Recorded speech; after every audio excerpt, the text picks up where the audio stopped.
¿Alguna vez has sido testigo de una humillación tan profunda que incluso en tu propia familia te convertiste en un extraño? Bienvenido al canal Emociones en Historias. Aquí exploramos historias reales que tocan el corazón y el alma, revelando las complejidades de las relaciones humanas. Si esta historia te conmueve, deja tu comentario, tu like y no olvides suscribirte para más historias que nos hagan reflexionar sobre lo que realmente importa. Fue una noche cualquiera, pero que se volvería inolvidable para Antonia, una mujer de 57 años que llevaba en el pecho los años de sacrificio y dedicación para sacar adelante sola a su hija, Jimena. La mesa del comedor estaba puesta en la casa que ella había ayudado a construir, un ambiente que debería haber sido de unidad y afecto, pero que esa noche se convertiría en un escenario de dolor silencioso. Antonia sentía el peso del cansancio en su cuerpo, pero también la esperanza de compartir momentos sencillos con su familia, sus nietos, su hija y su yerno, en una rutina que hasta entonces parecía segura. Durante la cena, la risa superficial llenó el aire, pero Antonia sintió que algo andaba mal. Intentó sumarse a la conversación, comentó la salsa que había preparado, le preguntó a su nieta sobre la escuela. Nadie respondió con entusiasmo. En un momento extendió la mano para servirle más arroz a su nieto, y Jimena, con la mirada seca, pronunció la frase que congeló el aire. «No seas bebé, mami». La palabra cayó como una piedra. Un silencio incómodo llenó la sala, pero nadie reaccionó. Ni Manuel, el yerno, ni los nietos, que simplemente apartaron la mirada. Era como si todos hubieran aceptado el insulto en silencio. Antonia permaneció con la mano extendida unos segundos, como si aún estuviera procesando lo que había escuchado. Dentro, algo se rompió. No era la primera vez que su hija la trataba con desdén, pero frente a sus nietos rompió una línea invisible, un pacto silencioso de amor y entrega. Ella bajó los ojos, encogió su cuerpo y no dijo nada. La cena continuó como si nada hubiera pasado. La comida perdió su sabor y el calor de la casa que ella ayudó a construir se convirtió en un frío extraño. Por primera vez, Antonia se sintió como una visitante, o peor, una molestia, dentro de su propia historia. Esa noche, Antonia no pudo dormir. Ella se acostó en la pequeña habitación trasera, donde sus pertenencias estaban cuidadosamente guardadas, casi como un invitado permanente. Los ojos abiertos en la oscuridad parecían buscar significado en el techo manchado por el tiempo. Repitió mentalmente la escena de la cena, tratando de comprender si merecía ese desprecio. Pensó en todo lo que había hecho, los turnos dobles como limpiadora, las noches sin dormir cuidando a su hija enferma, los cumpleaños sin regalos porque no había suficiente dinero.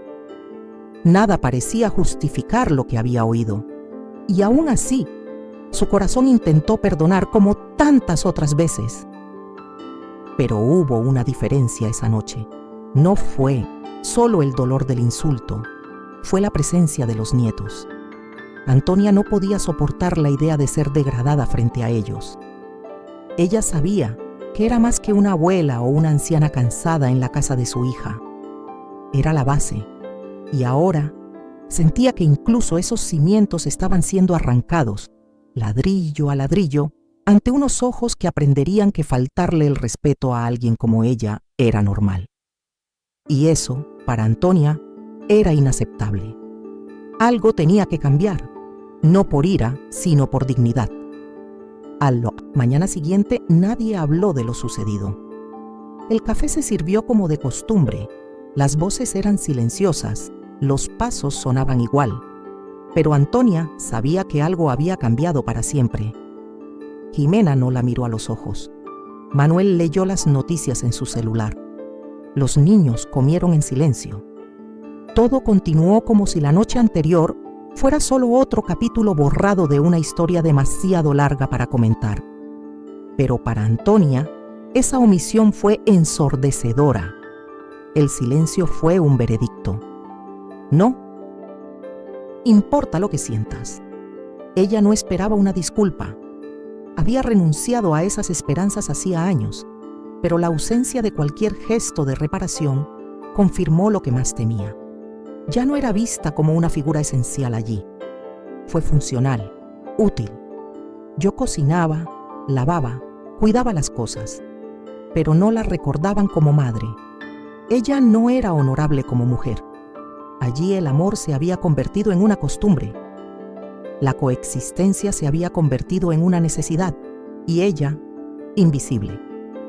Fue en ese momento, mientras recogía los platos del desayuno, cuando una decisión silenciosa comenzó a surgir. Antonia pasó los siguientes días observando.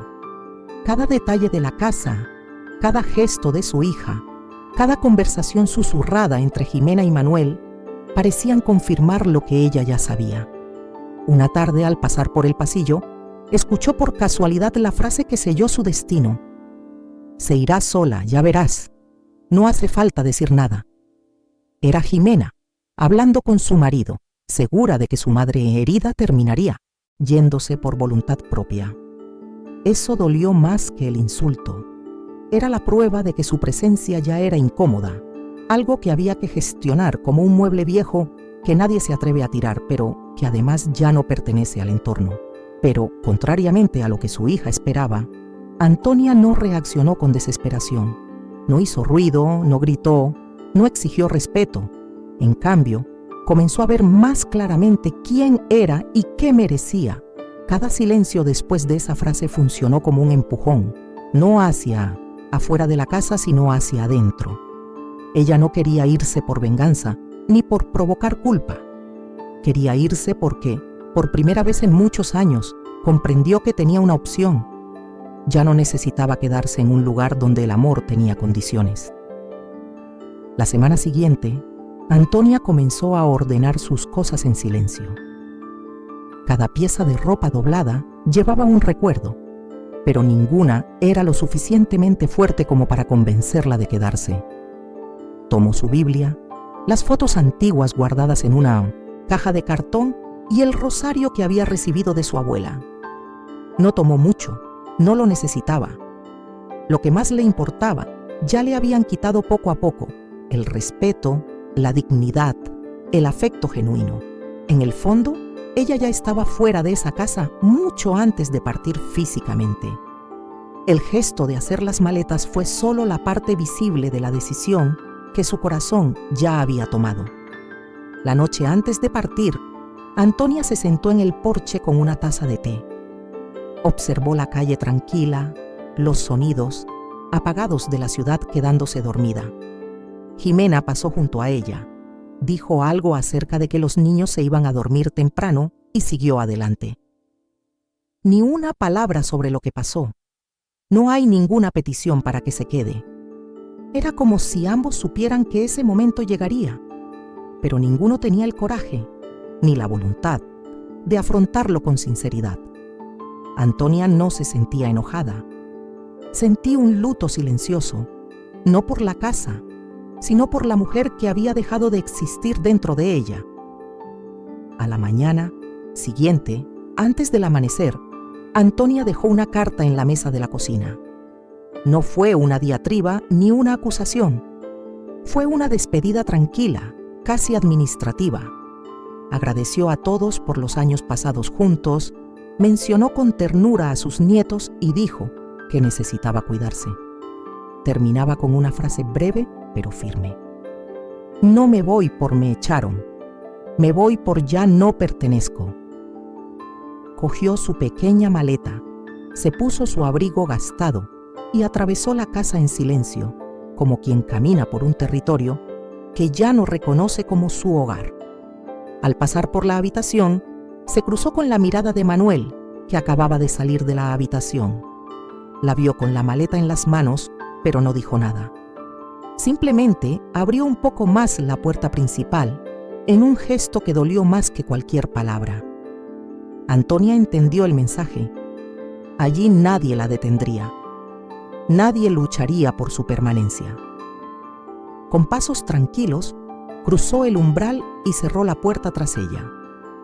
no como alguien derrotado, sino como alguien que, finalmente, eligió dejar de sangrar por dentro y comenzar a respirar por fuera. Antonia caminó hacia la parada del autobús con el corazón pesado pero firme. Él no miró hacia atrás. El cielo comenzaba a aclararse y el viento de la mañana parecía lavar los últimos restos del dolor reciente. Se sentó en el banco de madera y respiró profundamente. Por primera vez en años, no tuvo que apresurarse ni apurarse para prepararle el café a nadie. Esperar el autobús, que siempre había sido un signo de rutina u obligación, ahora era un símbolo de libertad. Ella no sabía exactamente a dónde iba, solo sabía que tenía que ir. Al embarcar se sentó cerca de la ventana. Las calles transcurrían lentamente, pero dentro de ellas se iba imponiendo una nueva velocidad. Era como si el tiempo finalmente le perteneciera. Sacó del bolso la misma Biblia que tantas veces había sostenido en los momentos difíciles y la mantuvo sobre su regazo, como quien lleva un mapa. Sabía que no estaba solo. Aquella partida no fue un abandono, fue un rescate. Se retiraba no por debilidad, sino porque finalmente había comprendido el valor de su propia paz. Y por primera vez en mucho tiempo, eso fue suficiente. El autobús continuó por calles que Antonia conocía bien, pero que ahora parecían diferentes. Quizás era ella la que estaba cambiando. En la curva cerca del parque, vio a unos niños jugando bajo la sombra de los árboles y se le llenaron los ojos de lágrimas. Pensó en sus nietos, pero no con culpa. Por primera vez, se permitió amar a distancia. Siempre la tendrían en sus corazones, aunque los adultos intentaran borrarla de la memoria de la casa. Apretó con más fuerza el asa de su bolso, como si estuviera sosteniendo su propia historia, recordando que el amor verdadero no se desvanece con la ausencia, solo con el abandono. Y ella había decidido no abandonarse. Al llegar al centro de la ciudad, Antonia caminó sin destino fijo, solo escuchando sus pasos resonando entre las aceras desgastadas. Pasó por una plaza, vio a los ancianos sentados en silencio e, instintivamente, se detuvo en un banco a descansar. Ahí fue cuando todo cambió. Una señora mayor tropezó en la acera y, sin pensarlo, Antonia se levantó a ayudarla. Extendió los brazos, amortiguó la caída y se agarró fuerte. La señora la miró con alivio y gratitud, y ese pequeño gesto casi banal se convirtió en la semilla de algo nuevo. En un mundo donde Antonia era invisible, ese gesto la hizo ver, y más que eso, valorado. La señora, llamada Estela, sonrió y le dio las gracias con un brillo genuino en sus ojos. Hablaron durante unos minutos. Descubrió que vivía sola en un pequeño apartamento a unas cuadras de distancia. Al escuchar que Antonia estaba reiniciando su vida, Estela no pidió detalles. Simplemente dijo con naturalidad: necesito que alguien me ayude con las tareas de la casa, pero más que eso, necesito compañía. No había piedad en su voz, no hubo caridad, había respeto. Antonia lo sintió inmediatamente. Fue la primera propuesta en años que no la puso por debajo de nadie. No fue un favor, fue un intercambio de dignidad. Antonia aceptó visitar el apartamento. El lugar era sencillo, organizado y tranquilo. Estela le mostró la habitación, la cocina, los libros que le gustaba releer. Era una vida pequeña, pero llena de significado. Durante la visita, Antonia notó una pintura en la pared, una imagen de Nuestra Señora con los brazos abiertos, como dando la bienvenida. Sintió un nudo en la garganta, pero respiró profundamente. Yo no lloraría allí. No fue un momento de debilidad, fue un momento de decisión. Estela la miró y le dijo con calma: puedes empezar mañana si quieres. Y en ese instante, Antonia lo supo. Había encontrado algo que no era un hogar sino un refugio. No era familia, pero era respeto. Y eso fue más que suficiente para empezar de nuevo. Esa noche, Antonia durmió en un colchón sencillo, bajo un techo modesto, pero con un peso menos en el alma. La cama era estrecha pero limpia. Las paredes estaban vacías, pero no había en ellas voces ásperas ni silencios llenos de desprecio. Por primera vez en muchos años, durmió sin miedo a equivocarse. No necesitaba demostrarle nada a nadie allí. Cuando cerró los ojos, sintió una paz inesperada, no por la ausencia de problemas, sino por la presencia del respeto. Durmió profundamente, como alguien a quien por fin se le permitía existir sin disminuir su tamaño. Cuando despertó, encontró un sobre con su nombre sobre la mesa. Dentro, una buena cantidad de dinero en efectivo y una breve nota. Gracias por su ayuda. Me siento seguro con usted. Eran palabras sencillas, pero contenían más consideración que todo lo que había escuchado en los últimos años de la boca de su propia hija. Antonia sostuvo el papel durante unos segundos, en silencio. La emoción llegó, pero estaba contenida. No era momento de derrumbarse. Era hora de reconocer que finalmente estaba siendo tratado con lo mínimo que todo ser humano merece: reconocimiento. Esto no era solo un trabajo. Era el comienzo de un nuevo capítulo, escrito con dignidad. Unos días después, apareció un mensaje en el celular de Antonia. Fue de Jimena, simple y directa. ¿Estás bien? Las palabras eran cortas, casi mecánicas, y no tenían la ternura que ella esperaba. Antonia leyó, sintiendo una mezcla de indiferencia y tristeza. Sabía que ese mensaje no era una invitación a restablecer lazos, sino el reflejo de la inquietud de alguien que se daba cuenta de que faltaba el cimiento invisible de la casa. Decidí no responder. El silencio fue su defensa, su manera de mantener la soberanía sobre su propia historia. Pasó el tiempo y el reencuentro se produjo en una banca del parque, donde Jimena estaba sentada sola. Los dos se miraron con la calma que solo la distancia y la madurez pueden proporcionar. No hubo peleas, ni disculpas, ni abrazos. Solo una mirada que decía todo lo que no era necesario decir. Jimena confesó que la casa se caía a pedazos sin la presencia de su madre. Antonia escuchó, pero no se inmutó. Ella comprendió que su papel como educadora había terminado. Ahora fue la vida la que le enseñó lecciones y ella estaba lista para seguir adelante, en paz. Después de aquel encuentro silencioso, una carta anónima llegó a Antonia.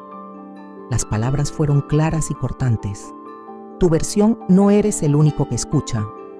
En ese momento, supo que provenía de la suegra de Jimena, intentando controlar la narrativa familiar y borrar su moral. La amenaza velada dejaba claro el malestar que aún le causaba su fuerza. Pero Antonia no tenía miedo. Esa carta era solo un recordatorio. Su lucha ahora no era por aprobación, sino por respeto. Y el respeto, ya lo sabía, no se implora, se impone con dignidad. Poco después reapareció Gabriel, padre de Jimena y expareja de Antonia. No buscó el perdón ni intentó reconstruir puentes, solo quería saber si ella estaba bien. Su presencia traía recuerdos de abandono y viejas cicatrices, pero Antonia lo escuchaba sin rencor. Reconoció que ya no tenía poder sobre su vida. Más que un regreso al pasado, la visita simbolizó que finalmente Antonia era el centro de su propia historia. Ya no un apéndice, sino la protagonista de su propio destino. Un día, sin previo aviso, Antonia recibió un dibujo de sus nietos. La sencilla imagen la mostraba junto a los niños, con sonrisas tímidas, pintadas con lápices de colores. No había lugar para disputas ni resentimientos entre adultos, solo el amor puro y sincero de los niños que la veían como un refugio seguro. Al mirar aquel dibujo, Antonia sintió una profunda mezcla de alegría y tristeza. Fue el reconocimiento más genuino que había recibido desde que dejó su hogar. una llamada inocente que tocó su alma más profundamente que cualquier palabra de un adulto. Poco después, Emiliano, su nieto de 6 años, apareció solo en su puerta. Había huido de la casa de su madre buscando la presencia que solo su abuela sabía ofrecerle. No quería juguetes ni distracciones, solo el regazo, la voz y la compañía de Antonia. La visita reveló el vacío emocional que existía en el hogar de Jimena y expuso, de manera silenciosa y contundente, el papel fundamental que Antonia jugó en la vida de los niños. En ese momento, quedó claro que, a pesar del rechazo de los adultos, ella seguía siendo el verdadero fundamento emocional de la familia. Manuel, el yerno, buscó a Antonia en un momento inesperado. Le dio autorización formal para que, en caso de ser necesario, pudiera recoger a sus nietos en su ausencia. Por primera vez, alguien de la familia reconoció el papel vital que ella había desempeñado durante todos esos años de silencio e invisibilidad. Manuel no hizo ninguna petición ni pidió disculpas. Solo un gesto simple, pero lleno de significado. Antonia no se conmovió, pues esto no hizo más que confirmar lo que sabía desde hacía mucho tiempo. Su valor nunca estuvo en su condición de madre, sino en la integridad inquebrantable que siempre llevó consigo. Poco después, la suegra de Jimena solicitó una reunión con Antonia. Sin rodeos y sin pedir perdón, admitió que se había equivocado sobre los verdaderos cimientos de la casa. Se había dado cuenta de que la estabilidad familiar no provenía de las apariencias ni del control, sino del amor silencioso y constante que Antonia había mantenido sola. Aquella confesión no borró el pasado, sino que representó un reconocimiento tardío, una concesión que demostró que hasta el orgullo más sólido puede ceder ante la verdad de los hechos. Fue un momento de reverencia silenciosa y un paso hacia una posible comprensión futura. Unos días después, Antonia recibió una invitación de cumpleaños de sus nietos. La tarjeta era sencilla, con dibujos infantiles donde ella era el centro de la fiesta. Sus padres ni siquiera estaban representados. Fue un gesto inocente y poderoso que iba más allá de las disputas de adultos y llamaba a Antonia a mantener el amor incluso a la distancia, incluso cuando estaba herida. Ella sentía que, a pesar de todo, había un lugar en el corazón de los niños que nadie podía ocupar. Fue un llamado difícil de ignorar, un recordatorio de que el amor verdadero, aunque marcado, aún perdura. El día de la fiesta asistió Antonia. El ambiente estaba cargado de una tensión silenciosa, pero también de una calma que provenía de los niños, que la acogieron con genuino cariño. Jimena no la rechazó. No hubo enfrentamiento. Fue una tregua no declarada, un momento en el que el amor, aunque herido, encontró espacio para existir. Al final de la celebración, Jimena le entregó una carta a Antonia. En ella había palabras de respeto y agradecimiento, claras muestras de madurez y reconocimiento. Antonia no regresó a aquella casa, pero de alguna manera volvió en sí. Esa noche Antonia leyó la carta con calma, sin lágrimas ni remordimientos. Comprendió que había hecho lo que podía y que el amor no exige nada a cambio para ser verdadero. Descubrió que es posible amar sin sacrificarse, servir sin perder la dignidad y ser abuela sin renunciar a uno mismo. Ese reconocimiento no fue una invitación a regresar, sino un sello a su nueva vida. Una vida donde la paz valía más que cualquier techo o apariencia social. En los días siguientes, Antonia caminó por las calles de la ciudad con una sensación extraña, pero buena, la de sentirse completa de nuevo. No tenía un hogar propio, pero llevaba su hogar dentro de él, un lugar de paz y plenitud que nadie podía quitarle. Pasó frente a la